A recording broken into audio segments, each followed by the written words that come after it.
Hello, good afternoon, SYBSC students. So, in the last week, we were discussing about that classical era, and till here, that Ptolemy in the second century, till here, I discussed. Now, I'm going to discuss today the Greek science. यहाँ पे आप देख सकते हैं in the 5th century BC the revolutionary change came about that is associated with the name of the Hippocrates. आपने Hippocrates का नाम तो सुना ही होगा, एरिस्टोटल, हिपोक्रेट्स, प्लेटो। तो 5th सेंचुरी में एक बहुत बड़ा चेंज आया था, वो हिपोक्रेट की वजह से, उसमें हिपोक्रेट का नाम लिया जाता है। It was Hippocrates and his school who, influenced by the rise of natural philosophy, first instituted that the disease was a natural, not a supernatural phenomenon. तो हिपोक्रेट्स ने खुद ने बताया था और उसके स्कूल में भी उसने बताया था कि उस टाइम में जो बीमारियां होती थी तो ये नेचुरली है, कि बीमार होना एक नेचुरल बात है, ये कोई सुपर नेचुरल पावर नहीं है, सुपर नेचुरल फिनोमेना नहीं है। Hippocrates is sometimes referred to as a father of medicine. तो हिपोक्रेट्स को ये याद रखना है आपको, हिपोक्रेट्स को is called or as considered the father of medicine. Even the maladies as striking as the epilepsy, whose seizures appear to be divinely caused, were held to originate in the natural causes within the body. तो उन्होंने क्या बताया कि middle age में even maladies as striking as a epilepsy. तो malice का मतलब होता है कि जैसे फॉर एग्जांपल हमारे बॉडी में अगर कुछ भी हलचल होती है, कि जब हम बीमार होते हैं तो हमारी बॉडी हमारा साथ नहीं देती है, तो उसकी वजह से उसने बताया था कि जो मेलोडीज हैं तो वो एपिलेप्सी एपिलेप्सी की तरह या काम करते हैं या स्ट्राइकिंग देते हैं, कुछ seizures appear to be divinely cause. तो उस टाइम कि ज़्यादातर हम बोलते हैं ये मेलोडीज उसको डिजीज को तरह दिखाया जाता है। मेलोडीज का मतलब और डिजीज होता है, ये कोई फिनोमेना नहीं है। वो seizures appear to be the divinely cause were held to originate in the natural causes within the body. ये नेचुरली हमारी बॉडी में होता ही है, कि फॉर एग्जाम्पल बुखार होना, सर्दी खांसी होना, ये सब नेचुरल है, ये कोई डिवाइनली फिनोमेना नहीं है। The height of medical science in the antiquity was rich late in the Hellenistic period। तो जब भी मेडिकल साइंस की बात की जाती है तो मेडिकल साइंस में ये जो हेलेनिस्टिक पीरियड था, ये हम बोलते क्लासिकल इरा था, उसमें वो बहुत ही मीन्स देरी तक मेडिकल साइंस उस तक पहुंचा। Much work was done at the Museum of Alexandria Research Institute, set up under the Greek influence in the Egypt in the 3rd century BC to sponsor learning in the general। तो Alexander के हिसाब से Alexander ने एक museum setup किया था।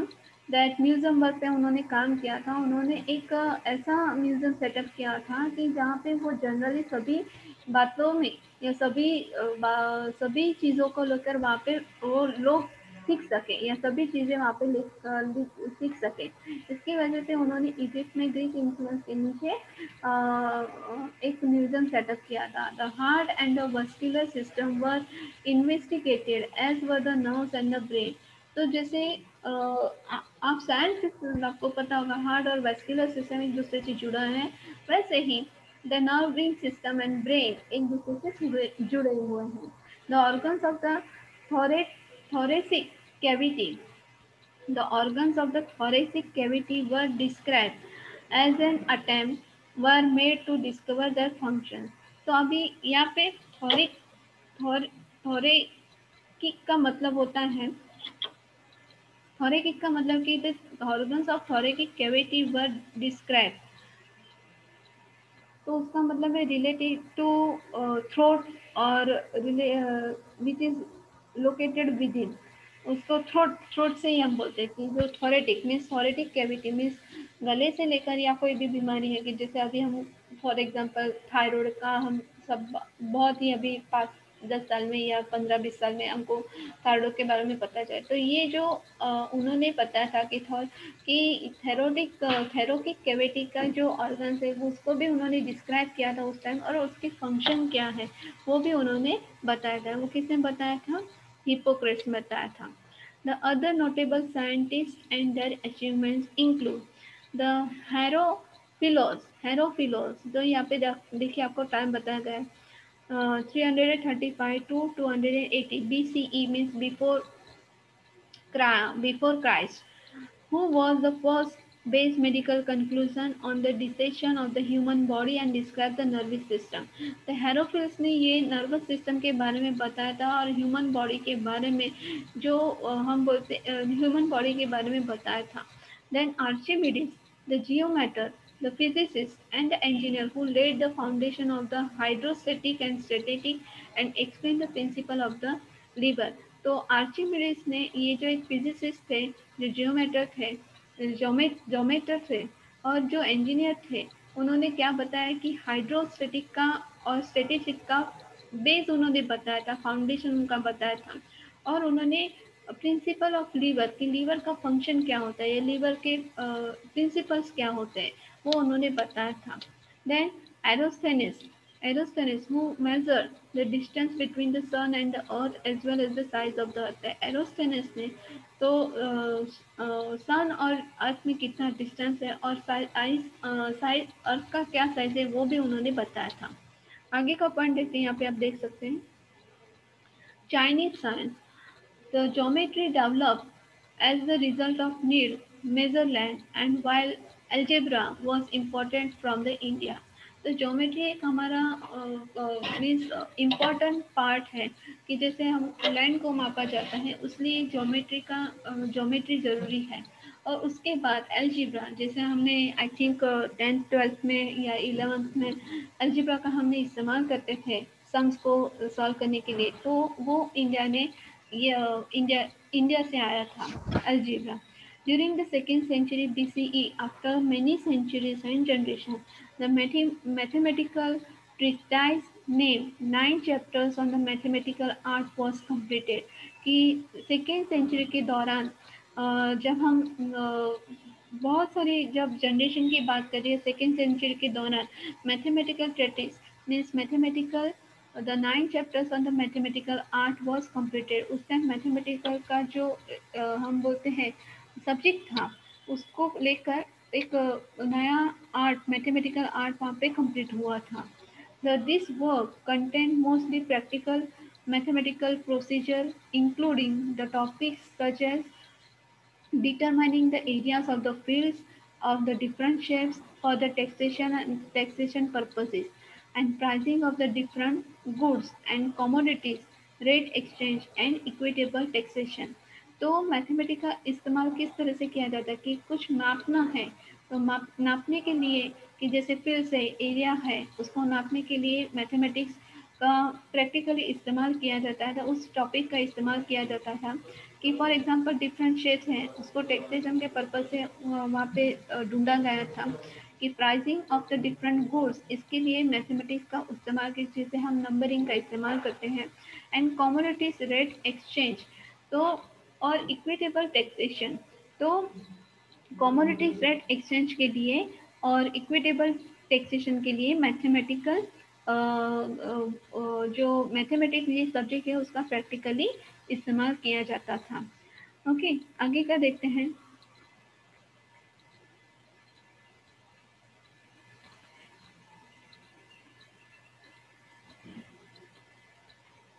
दूसरा देखते हैं कि this book develops the algebra geometry and also mention the negative quantities for the first time in the recorded history. तो ये जो बुक है the 9 chapters on the mathematical art, ये जो बुक है उसमें एल्जेब्रा ज्योमेट्री और बहुत सारे ऐसे नेगेटिव क्वांटिटीज जो फर्स्ट टाइम हिस्ट्री में रिकॉर्ड हुए थे उसका ये बुक ने हमको दिया था, मीन्स ये बुक में बताया गया था।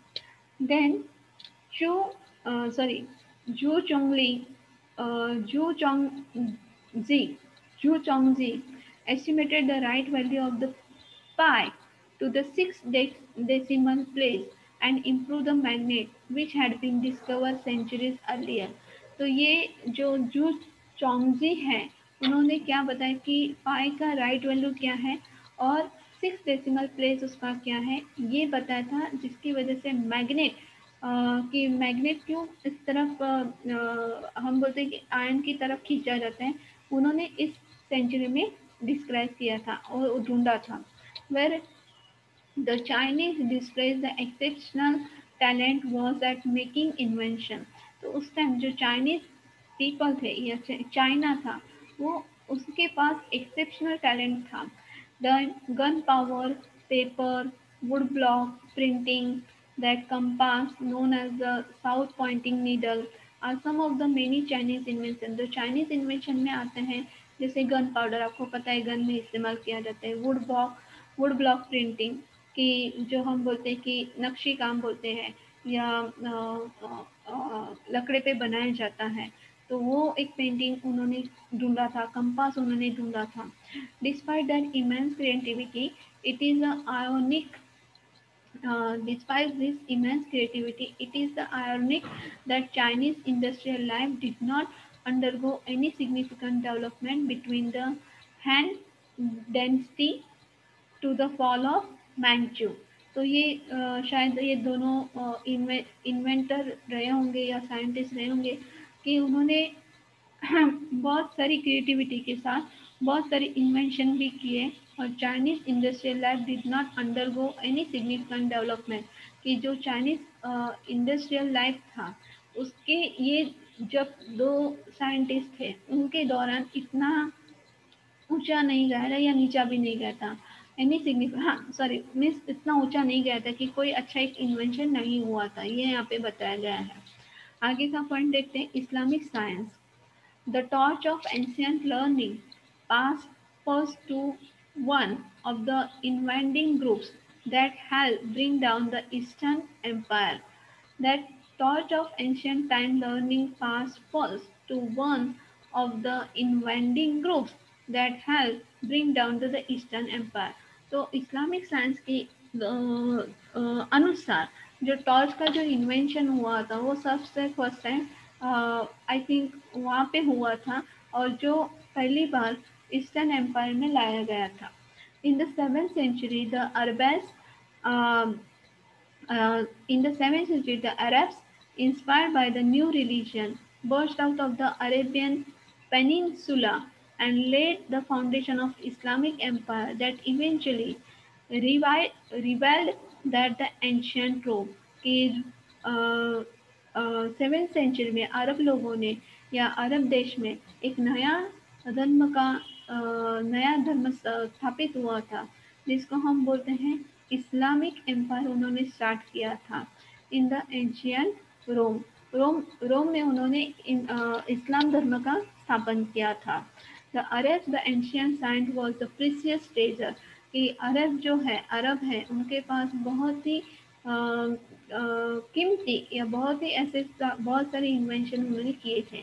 The Quran the sacred book of Islam particularly praise the medicine as an art close to God. जो कुरान में उनका जो इस्लाम का जो एक कुरान ये होली बुक है, उन्होंने ये मेडिसिन या जब भी ये मेडिसिन ढूंढी गई थी तो उन्होंने ऐसा बताया था, उसमें ऐसा बताया कि ये जो खुदा के बहुत करीब है। तो किसी को दवाई देना या दुआ देना, एक जिसे दुआ देते हैं और वैसे किसी को दवाई दी जाती है तो वो भगवान के या खुदा के बहुत पास होता है। The astronomy and astrology were believed to be one way of glimpsing what God will for humankind. तो एस्ट्रोनॉमी और एस्ट्रोलॉजी ये उसमें बिलीव करते हैं कि जो कुछ भी होता है वो भगवान की इच्छा से या भगवान की इच्छा के अनुसार होता है। Contact with the Hindu mathematics and the requirement the astronomy stimulated the study of numbers and geometry। तो जब हम हिंदू मैथमेटिक्स की बात करते हैं तो उस टाइम एस्ट्रोनॉमी ने ये नंबर्स जो ढूंढे गए हैं और ज्योमेट्री जो ढूंढा गया था ये हिंदू मैथमेटिक्स में आता है। हिंदू मैथमेटिक्स के अनुसार एस्ट्रोनॉमी ने ये स्टडी उन्होंने इन्वेंट किया था। द राइटर ऑफ एस्ट्रोनॉमी ने नहीं किया था लेकिन वो जो हिंदू मैथमेटिक्स ने जो इन्वेंशन किया था, नंबर्स दिए, ज्योमेट्री दिया, तो उनको सराहते थे. The writing of Hellenes were therefore eagerly sought and translated, then thus much of the science of antiquity passed into the writing of Helens. Means Helens का लिखा हुआ जो राइटिंग था या कुछ भी होगा, तो वो ट्रांसलेट किया गया. So as much of the science of antiquity pass into, आगे का पॉइंट देखते हैं.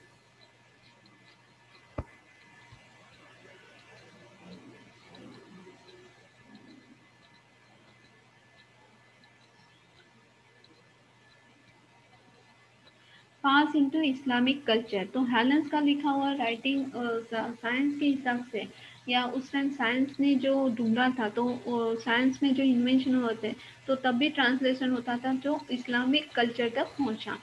Green medicine and green astronomy, green medicine and green astronomy and astrology, the Greek mathematics, together with the philosophical work of Plato and particularly Aristotle, were assimilated in Islam by the end of 9th century. तो यहाँ पे कैसा बताया गया है कि जो Greek medicine था, ग्रीक एस्ट्रोनॉमी था, ग्रीक एस्ट्रोनॉलॉजी था, ग्रीक मैथमेटिक्स था, वो सब साथ में मिलके मीन्स प्लेटो और एरिस्टोटल के जो उनका जो फिलोसफी वर्क था, उनके साथ में मिलके उन्होंने इस्लाम को एसिमिलेटेड मीन्स इस्लाम को भी उन्होंने संसन किया. एक साथ उनके साथ वो खड़े रहे by the end of 9th century. 9th century खत्म होने से पहले Aristotle, Plato, Greek medicine, Greek astronomy, Greek astrology, ये सब साथ में लेके काम किया. Islamic astronomy and astrology were aided by the construction of the great astronomical observation that provided accurate observation against which Platonic prediction could be checked. तो Islamic astronomy में या इस्लामिक एस्ट्रोलॉजी में उन्होंने जो भी ऑब्जर्वेशन किए वो पूरे के पूरे एक्यूरेट थे, कि जो प्लेटोनिक ने प्रिडिक्शन दिया था कुड बी चेक, कि हाँ ये आप प्लेटोन प्लेटोनिक ने ये जो पहले इन्वेंशन किया था, उससे उन्होंने बताया भी था कि ये प्रिडिक्शन शायद सही हो या ना हो, लेकिन उसके बाद जो इस्लामिक एस्ट्रोनॉमी और एस्ट्रोलॉजी थे, उन्होंने उनको ये सही साबित किया. The number fascinated the numbers fascinated Islamic thinkers, and the fascination served as the motivation of the creation of the algebra from Arabic al-Jarbek and the study of algebraic function. तो हम उसको क्या बोलते हैं कि fascinated, the number fascinated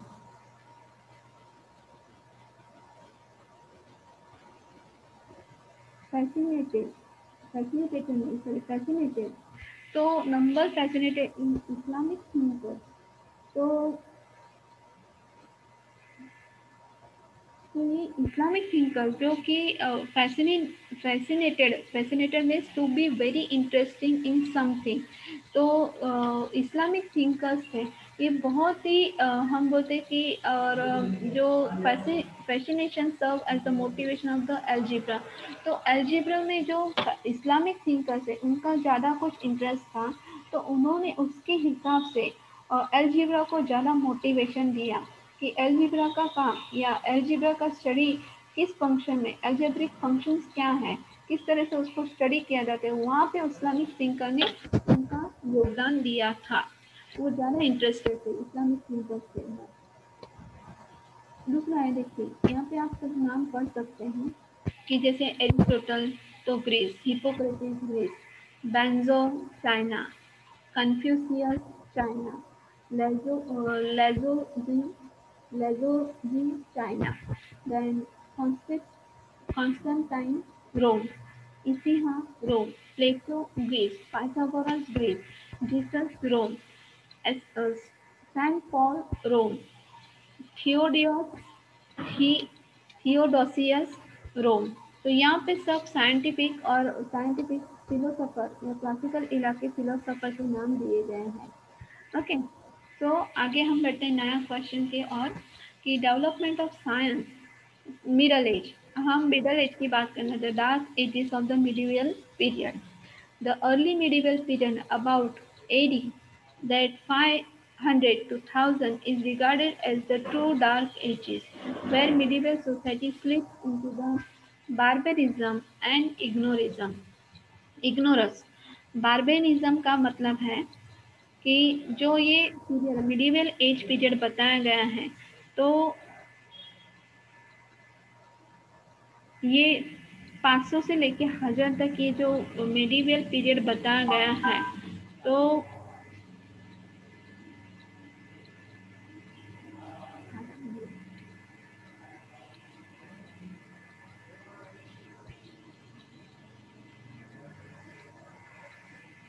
barbarism का जो period बताया, सॉरी कि अर्ली मिडिवल पीरियड बताया गया कि 500 से लेकर 1000 तक, तो उसको डार्क एज बताया गया क्योंकि उसमें ज़्यादातर कोई इन्वेंशन भी नहीं हुआ था और उसको इग्नोर किया गया था।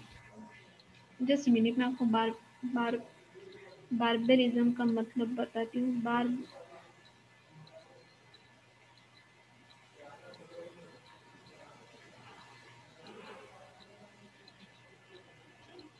क्रूअल, हाँ।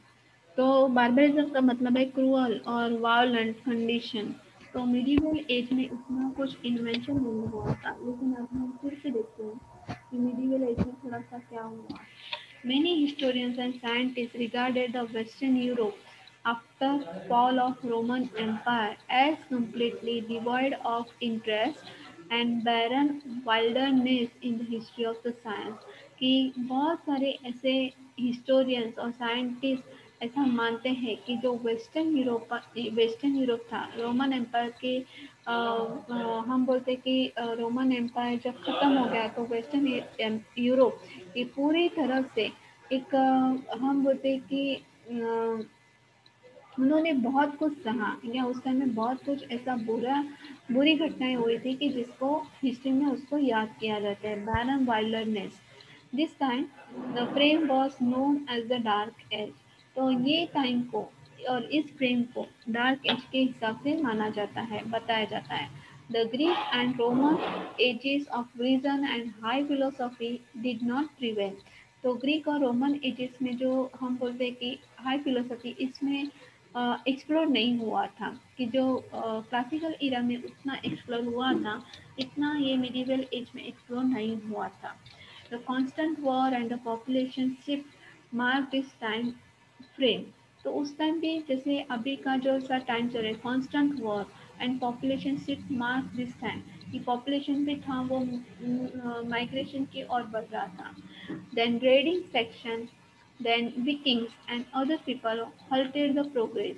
तो ये कुछ व्यक्तियों के नाम दिए गए हैं कि रेडिंग सेक्शन थे, देन दूसरे हैं विकिंग्स हैं, और जो दूसरे जो व्यक्ति थे उन्होंने प्रोग्रेस आई थिंक रोक दिया था। होल्टेड मीन्स उनको रोक देना। उनके टाइम में शायद वो, हम इसको दूसरी ओर से भी लिख सकते कि शायद वो राजा रहे हों, किंग रहे हों, और उसके टाइम में कुछ कुछ थम सा गया।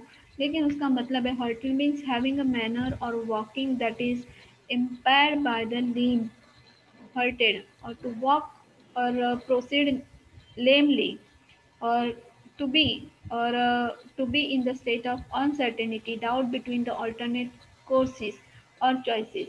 तो halted the progress means उनका जो हम बोलते हैं कि लोगों की तरफ देखने का जो जरिया होगा, तो शायद वो शकी नज़र से देखते थे, तो उसकी वजह से चॉइस उनके पास वो चॉइस नहीं कर पाते थे, तो उसको हम बोलते हैं कॉन्स्टेंट वॉर और पॉपुलेशन शिफ्टिंग, ये सब कुछ उस टाइम में हुआ था। In the years immediately after the fall of Rome, there was a period of readjustment, and where the medieval society was more concerned with keeping peace and empire building than nurturing center of learning। तो जैसे constant war की वजह से एक जैसे हर एक को शांति का अनुभव होना चाहिए, शांति चाहिए, उस टाइम में भी वैसा कुछ हुआ होगा। तो ये जो पीरियड था तो उसको री एडजस्टमेंट बोलते थे, क्योंकि जो मिडिवल सोसाइटी थी तो ज़्यादा से ज़्यादा उस टाइम लोगों को पीस की ज़रूरत थी, एम्पायर की ज़रूरत थी, ना कि नर्चरिंग सेंटर। और नर्चरिंग सेंटर की जो लर्निंग की लर्निंग मीन्स क्या क्या नया इन्वेंशन होना चाहिए, उससे बेहतर है कि हमको एक पीस, एक ऐसा एम्पायर या एक ऐसा पीस मिले कि जो वहाँ पे लाइफ अच्छी तरीके से गुजार सके। ऐसा लोग वहाँ पे चाहते थे। Despite this, the Char Magnet tried to establish a scholastic tradition. The later Middle Ages saw the advancement in the philosophy of the science and the refinement of the scientific method. तो उससे भी आगे जब Charles मैग्ने थे, उन्होंने scholastic tradition establish किया था, जिसकी इम्पैक्ट हमें लेट मिडल एजिस में हम जो एडवांसमेंट है फिलोसफी उसमें हम देख सकते हैं।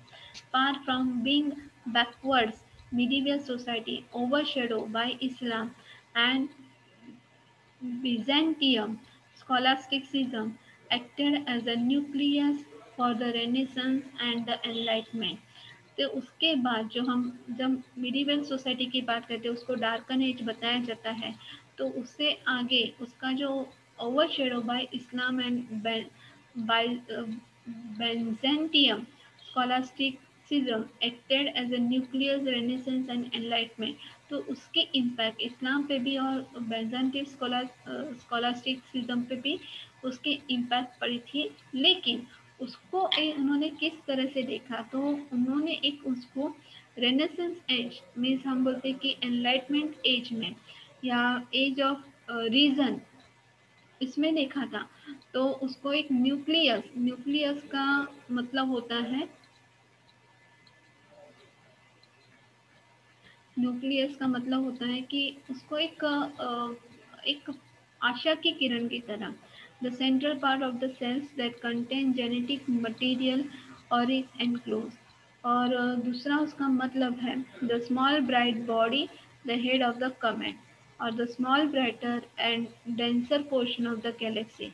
तो मैंने जैसे आपको बताया कि जो उसका मिडिवल एज में उसका जो डार्कन एज था, पर उसका कुछ ये चार्ल्स मैंगे ने कुछ स्कॉलास्टिक ट्रेडिशन एस्टेब्लिश किया था, तो उसकी वजह से उसका जो ओवर शेडो था उस पर इस्लाम पे भी दिखा देता था और बेंजिन पे भी दिखा देता था। लेकिन उन्होंने ये रेनेसांस एज में एक आशा की किरण की तरह उनको ये दिखा गया था। To the certain extent there were still faint glimmering. There, to certain extent, there were still faint glimmering that great minds were exploring in the universe and trying to find the answer. कि उसके अलावा भी कि बहुत सारे ऐसे लोग थे या बहुत सारे ऐसे स्कॉलर्स थे जो दुनिया में जो एक्सप्लोर कर रहे थे और उसका आंसर उनको बता रहे थे। देन हाई मिडल एज की 1000 to 1300। तो मिडल एज की बात करें तो 500 से लेके 1000 तक, और एडी तो जब हम 1000 से लेके 1300 तक। तो briefly explain the characteristics achievements in the high middle ages. So during the middle ages the endless warning in the western Europe decreased। तो जब तक ये मिडल एज था तब तक वेस्टर्न यूरोप में बहुत ही, जैसे रोमन एम्पायर फॉल डाउन हो गया उसके बाद उसका जो हम बोलते कि उसका बैड पीरियड स्टार्ट हो गया था, डिक्रीज हो गया था। The population grew and share the Christian identity give some unity of the purpose Rome, Ireland to Italy and from Denmark to Spain. तो ये जो एरिया आपको बताए गए रोम से लेके आयरलैंड टू इटली तक, डेनमार्क से लेके स्पेन तक, तो उसको उन्होंने क्या बताया था कि उस टाइम पॉपुलेशन भी बढ़ रहा था और उन्होंने क्रिश्चियनिटी को एक आइडेंटिटी बनाया था कि यूनिटी ऑफ पर्पस। क्रिश्चियनिटी में भी बताया जाता है कि हाँ, क्रिश्चियनिटी यूनिटी का एक पर्पस बताया जाता है, इसके हिसाब से क्रिश्चियनिटी वो रिलीजन एस्टेब्लिश हुआ था। As a trade increase so also did the exchange of the ideas. उस टाइम भी ट्रेड होता था। The merchant and mercenaries brought back ideas from Moorish Spain and Holy Land and Byzantium. तो जो merchants आते थे, जो मर्सिनरीज थे, वो भी अपना जो वहाँ से आते थे, तो वो मोरिस से, स्पेन से, हॉली लैंड से और बेंजेंटियम से उनका आइडिया एक दूसरे के पास होता था। कहाँ पे पास होता था? तो इटली में, डेनमार्क में, स्पेन में, रोम में। Muslims translated many of ancient Greek texts into the Arabic, and in the middle of the 11th century, the scholars from all around the Europe flocked to the Spain to translate this book from Arabic to Latin. तो मुस्लिम लोगों ने उस time जो ancient Greek text थे, उन्होंने अपनी भाषा में या अरेबिक में ट्रांसलेट किए थे 11th सेंचुरी के दौरान।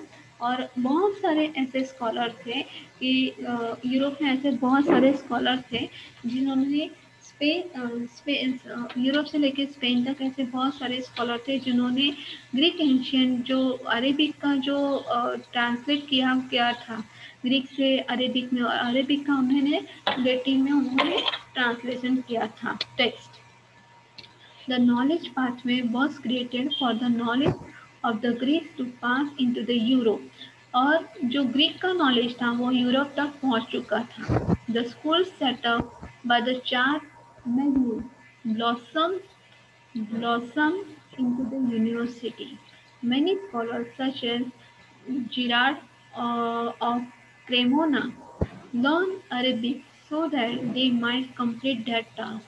तो कुछ चार्ल्स मैगी ने कुछ यूनिवर्सिटी या स्कूल सेटअप किया था, और उसमें ऐसे बहुत सारे जो यहाँ पे दो स्कॉलर्स का नाम दिया गया है, जेरार्ड ऑफ क्रेमोना, और जिसने अरेबिक सीखा था कि जिसकी वजह से वो अपना टास्क कंप्लीट कर सके।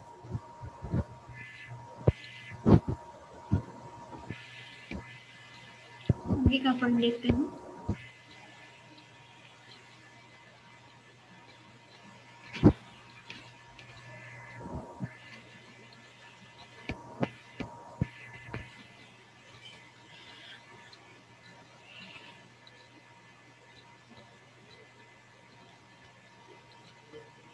ओके, आगे का देखते हैं यहाँ पे।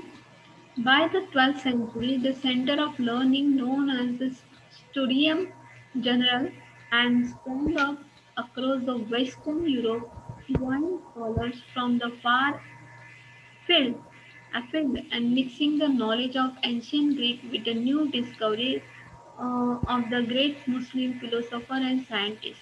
तो 12 सेंचुरी तक, 12वीं सेंचुरी तक कि ये जो हम बोलते हैं कि एक centre of learning known as studium generale sprang up across the western Europe, ये जो हम बोलते हैं कि ये सेंटर था स्टूडियम जनरल, वो एक पढ़ने का या लिखने का एक जरिया बन गया था, एक सेंटर बन गया था, और वो वेस्टर्न यूरोप तक पहुंच गया था। लेकिन यहाँ पे ऐसे drawing scholar from far afield and mixing the knowledge of ancient Greek with the new discovery, कि उस टाइम ग्रीक में बहुत इन्वेंशन हुए थे ना, कि क्लासिकल एरा में ग्रीक इन्वेंशन बहुत हुआ था, तो उस ग्रीक नॉलेज को उन्होंने अपने कुछ न्यू डिस्कवरी के साथ, और मुस्लिम फिलोसोफर और मुस्लिम साइंटिस्ट उन्होंने भी कुछ अपनी न्यू डिस्कवरी के साथ वापस उनको मिला था, मिडल एज में वापस उन्होंने दिया कुछ न्यू इन्वेंशन करके। दिस ब्लेंड ऑफ आइडियाज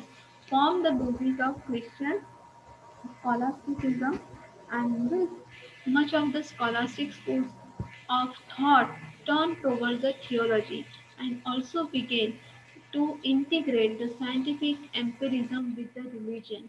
तो ये जब आइडियाज जो चेंज हुए क्रिश्चियनिटी को लेके, this idea the blend of the ideas form the basis of Christian scholasticism. Christian scholasticism से आया थे ये सब जो आइडिया आते थे ग्रीक का वगैरह।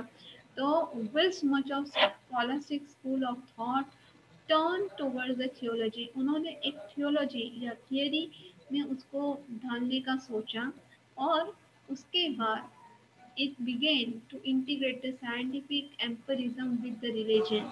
तो एक जो साइंटिफिक एम्परिज्म या साइंटिफिक एम्पायर उनको देखने को मिला, वो उनके साथ एक क्रिश्चियन रिलीजन भी हमको देखने को मिला।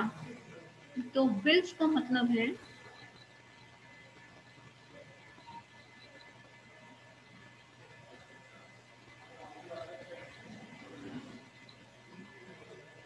सो लॉन्ग, विल्स का मतलब है सो लॉन्ग और एज लॉन्ग एज, तो बहुत लंबे टाइम तक ये देखने को मिला. This period may not have seen the great technological advance of Greek, Roman, Chinese, Persian, or Muslims, but the contribution of the great thinkers such as Thomas Aquinas, Grosset, Grosset Theist, and Francis Bacon and William of Ockham to the creation of scientific method cannot be underestimated. तो इस समय के दौरान उतना कुछ technological advance नहीं हुआ था क्योंकि उसको डार्क एज बताया गया था, लेकिन जो ग्रेट टेक्नोलॉजिकल एडवांसेस जो ग्रीक्स ने दिए, रोमन्स ने दिए, चाइनीज ने दिए, मुस्लिम लोगों ने दिए, उनका जो कंट्रीब्यूशन था और दूसरे जो थिंकर्स थे, थिंकर्स थे, मीन्स उसके दौरान क्या हुआ था कि ग्रीक ने, रोमन ने, चाइनीज ने, पर्सियन और मुस्लिम इतना टेक्नोलॉजिकल एडवांस नहीं हुआ था, लेकिन कुछ ऐसे थिंकर्स थे जैसे थॉमस एक्विंस है, ग्रॉसिस्टी है, फ्रांसिस बेकन है, विलियम ऑफ ऑकम है. उनका जो साइंटिफिक मेथड था, उनका जो टेक्नोलॉजिकल एडवांसेस था, उसको हम अंडर एस्टिमेट नहीं कर सकते, उसको हम नहीं भुला सकते. The Thomas Aquinas, while more interested in using the philosophy to prove the existence of the God, and oversaw the shift from the Platonic reason towards the Aristotelian empirism. तो Thomas एक्विन ने क्या बताया, वो थॉमस एक्विन किसमें ज़्यादा interested थे, उन्होंने बताया कि भगवान है, उन्होंने अपनी फिलोसफी से बताया था, और वो थोड़ा सा हम बोलते हैं कि oversaw the shift from the Platonic reasoning toward the Aristotelian empirism. वो थोड़ा सा एरिस्टोटल का जो फिलोसॉफी था उनसे वो थोड़ा सा हम बोल सकते हैं कि थोड़ा सा इन्फ्लुएंस हुए थे, और उन्होंने भगवान के बारे में कि भगवान सही में है, ऐसा एक फिलोसफी उन्होंने दिया था. Robert Grosseteste, one of the major contributors to the scientific method, and founded the Oxford Franciscan School and began to promote the dualistic scientific method first proposed by the Aristotle. ये जो scientific method जो first time Aristotle ने ढूंढा था, उसमें Robert ग्रोस्टो ने एक वो मेजर कंट्रीब्यूटर थे साइंटिफिक मेथड के लिए, कि उन्होंने एक ऑक्सफोर्ड फ्रांसिस्कन स्कूल स्टार्ट किया था, जिसमें साइंटिफिक मेथड जो एरिस्टोटल ने प्रपोज किया था उसको स्टार्ट किया था. His idea of resolution and composition involved the experimentation and prediction. तो एक्सपेरिमेंटेशन को लेके और प्रिडिक्टेशन को लेके उसका जो आइडिया था, उसको किस तरह से कंपोज किया जाए, उसको किस तरह से उसका री यूनाइटेड या हम बोलते हैं रिकंस्ट्रक्ट किया जाए, वो ऐसा फर्मली मानते थे. He firmly believe that the observation should be use to propose as a universal law, and this universal law should be used to predict the outcomes. तो जो ऑब्जर्वेशन किया जाता है वो हम बोलते हैं कि यूनिवर्सल लॉ है, लेकिन उस ऑब्जर्वेशन को लेके जब उसका प्रिडिक्ट उसको दुनिया के सामने रखा जाता है, एज अ रिजल्ट उसका देखा जाता है. तो this was very similar idea of ancient astronomers and who used the observation to discern the trends, and they used these trends to create the predictive models of astronomical events. उस time में कि जब हम ancient period की बात कर रहे थे, तो उस टाइम एंशियंट एस्ट्रोनॉमर का जो ऑब्जर्वेशन था to discern the trends means इस ट्रेंड को उन्होंने क्या किया था, उनका जो ऑब्जर्वेशन था वो सही था या गलत, उसको बताने के लिए, और this trend to be creative predictive models of astronomy event. तो उसको हम बोलते हैं कि उसको जानने के लिए, दिशा में जानने के लिए, उस ट्रेंड को जानने के लिए, वापस वो ट्रेंड को क्रिएट करने के लिए प्रिडिक्टिव मॉडल्स एस्ट्रोनॉमिकल इवेंट्स के लिए रखे गए. आगे का देखते हैं.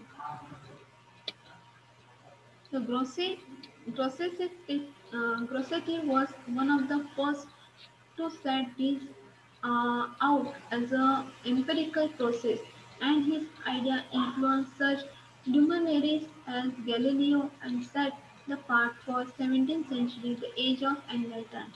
तो ब्रेसेटी थे जो फर्स्ट हम बोलते कि उन्होंने सबसे पहले क्या सेटअप किया था, तो एम्पिरिकल प्रोसेस और उसका जो आइडिया था कि luminaries as a Galileo and setup the path for the 17th century for age of enlightenment. Okay, तो उन्होंने एक गैलीलियो से जो हम बोलते कि गैलीलियो जो थे साइंटिस्ट थे, उनके उनसे वो इन्फ्लुएंस थे। उन्होंने क्या बताया, his biggest influence was more immediate and reflected in the impact to the scientific method made by his pupil Roger bacon.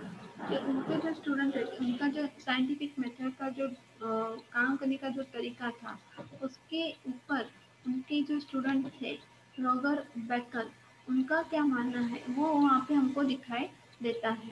यहाँ पे देखिए, Roger Bacon is the name that belongs to alongside the Aristotle, Avicenna, and Galileo Newton as one of the great minds behind the formation of scientific method.